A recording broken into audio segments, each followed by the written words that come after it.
Tax से जुड़ी हर उलझनों को दूर करने के लिए लेकर हम हाजिर हैं आपका पसंदीदा शो टैक्स गुरु, जहां हम नियमों के दायरे में रहकर टैक्स बचाने के बेहतरीन तरीके आपको बताते हैं। नमस्कार, मैं हूं लक्ष्मण राय और आज हमारे साथ होंगी जानी मानी टैक्स एक्सपर्ट गौरी चड्ढा। गौरी, आपका स्वागत है हमारे शो में। और गौरी के साथ हम लोग कई सारे मुद्दों पर बातचीत करने वाले हैं जिसका लेना देना आपसे है और आपके रोजमर्रा की जिंदगी से। इसीलिए इस शो को देखिएगा, अगले आधे घंटे तक कहीं जाइएगा नहीं, क्योंकि हम बताएंगे आपको कि अगर आप 2000 के नोट बड़ी संख्या में जमा कर रहे हैं तो इनकम टैक्स के नोटिस से कैसे बचें। शुरू हुआ इनकम टैक्स रिटर्न भरना, क्या अभी रिटर्न फाइल करने का है सही समय? और ईटीएफ गोल्ड और सिल्वर पर कैसे बनती है टैक्स की देनदारी। इन सारे मुद्दों पर बातचीत करेंगे, लेकिन सबसे बड़ा मुद्दा है आपको 2000 के नोट, क्योंकि अगले 30 सितंबर तक जो है 2000 के नोट बदलवाने का, जमा करने का सिलसिला जारी रहने वाला है। तो इसमें लोगों को सबसे ज़्यादा डर ये लग रहा है कि मान लिया जब मैं 2000 का नोट जमा कराता हूँ, बड़ी संख्या में जमा कराता हूँ, तो ऐसा तो नहीं कि इनकम टैक्स विभाग का नोटिस आ सकता है।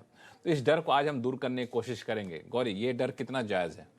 बिल्कुल लक्ष्मण, देखिए जिनके पास तो बहुत कम नोट हैं 20,000 2000 के, तो वो 20,000 रुपये जाके जब अपना वो है एक्सचेंज करा सकते हैं बैंक से। एक बार दो बार जो उनका छोटा सा अमाउंट है एक्सचेंज हो जाएगा। लेकिन अगर बड़ा अमाउंट है उनके पास तो कितना एक्सचेंज करा सकते हैं? बार बार तो एक्सचेंज करा नहीं पाएंगे, उनको डिपॉजिट कराना पड़ेगा। अब जब उस पैसे को वो डिपॉजिट कराएंगे बैंक अकाउंट में, तो या सेविंग्स में कराएंगे या करेंट बैंक अकाउंट में कराएंगे। सेविंग्स में अगर 10 लाख से ज़्यादा आपने कैश डिपॉजिट कराया या करंट में आपने 50 लाख से ज्यादा कैश डिपॉजिट कराया, तो उसकी रिपोर्टिंग आपकी एसएफटी में होती है, यानी हाई वैल्यू ट्रांजैक्शन में ये फॉल करता है। इस केस में आपको नोटिस आने की प्रोबेबिलिटी बहुत बढ़ जाती है। एसएफटी में कितने तक के जमा करने पे ट्रांजेक्शन होता है? उसमें बहुत सारी ट्रांजैक्शंस हैं, मैं आपको सिर्फ कैश की बता रही हूँ। 10 लाख सेविंग्स में, 50 लाख करंट अकाउंट में। इससे ज्यादा किया आपने तो एसएफटी में रिपोर्टिंग होगी। अच्छा। और जो नोटिस है आने का, उसका चांस काफी बढ़ जाएगा।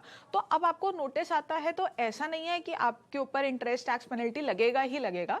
अगर आपके पास उसका सोर्स है, आप प्रूव कर सकते हैं कि वो जेन्युइन है, आपके बुक्स में कैश इन हैंड था, आपने डिफरेंट पार्टीज से लिया है, उसमें आप बाकी क्लॉजेस को फुलफिल करते हैं, यानी कि 2 लाख से ज़्यादा कैश किसी से एक बार में नहीं रिसीव किया, और वो सब आप फुलफिल करते हैं, तो आप बच जाएंगे। लेकिन अगर कहीं भी आप फंसे, क्योंकि नोटिस अब आपको आ चुका है, आपकी पूरी जांच पड़ताल होगी उसमें, तो वहां अगर आप फंसे तो ये जो भी अमाउंट पे आप फंसते हैं वो सारा आपका अनडिस्क्लोज इनकम मान ली जाती है, जिस पे आपको टैक्स देना होता है, इंटरेस्ट देना होता है और पेनल्टी देनी होती है। इन तीनों को मिला के आपका इतना पैसा चला जाता है कि जितना आपने बचाया नहीं, उसे कई ज्यादा आपका जो है सरकार ले जाएगी। तो इस जो बड़े अमाउंट के डिपॉजिट्स हैं, वो करने से पहले एक बार अच्छे से सोच समझ के फिर डिपॉजिट कीजिएगा। हालांकि आपने काफी ज्यादा डरा दिया कि इतने ज्यादा पेनल्टी लग जाएंगे और जुर्माना लगेंगे और टैक्स लग जाएगा, लेकिन डरने की जरूरत नहीं है। अगर आपका पैसा जेन्युइन है, आपका कमाया हुआ पैसा है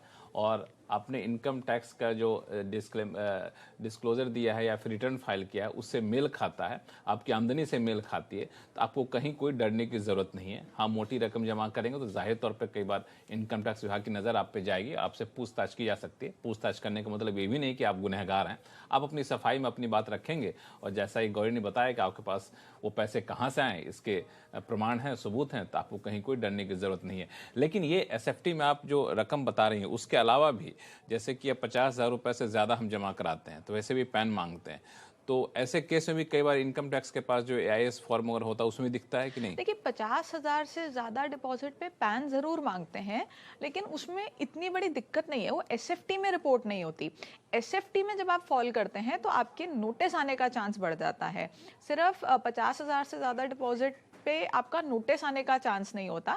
बाकी ऑफ कोर्स नोटिस आने के बहुत सारे अलग अलग कारण भी हैं, लेकिन ये एसएफटी में अगर आप फॉल करते हैं, और ये एसएफटी आपकी 26 ईयर्स में आपको दिखेगी, आपको पता लगेगा कि एसएफटी ट्रांजैक्शन आपने की है, चाहे आपने कैश डिपॉजिट किया है, ज्यादा क्रेडिट कार्ड की पेमेंट की है, फॉरेन ट्रैवल है, आपका इमूवेबल प्रॉपर्टी का परचेज है, वो सारा कुछ दिखता है, वो सब कुछ दिखता है जो भी आपका हाई वैल्यू ट्रांजैक्शन है। तो बिल्कुल ये साफ रखिए कि 2000 के नोट जमा कराना गैर कानूनी नहीं है, ना तो एक्सचेंज करना गैर कानूनी है। बड़ी संख्या में जमा कर रहे हैं, बड़ी संख्या में एक्सचेंज कर रहे हैं, तभी कोई दिक्कत नहीं है। सिर्फ शर्त यह है कि वो नोट कहाँ से आए ये आपको पता होना चाहिए। इनकम टैक्स विभाग अगर आपसे पूछता है तो इसका जवाब देने में आप सक्षम होने चाहिए, ये सुनिश्चित जरूर कर लीजिएगा। और चलते हैं, शुरू करते हैं।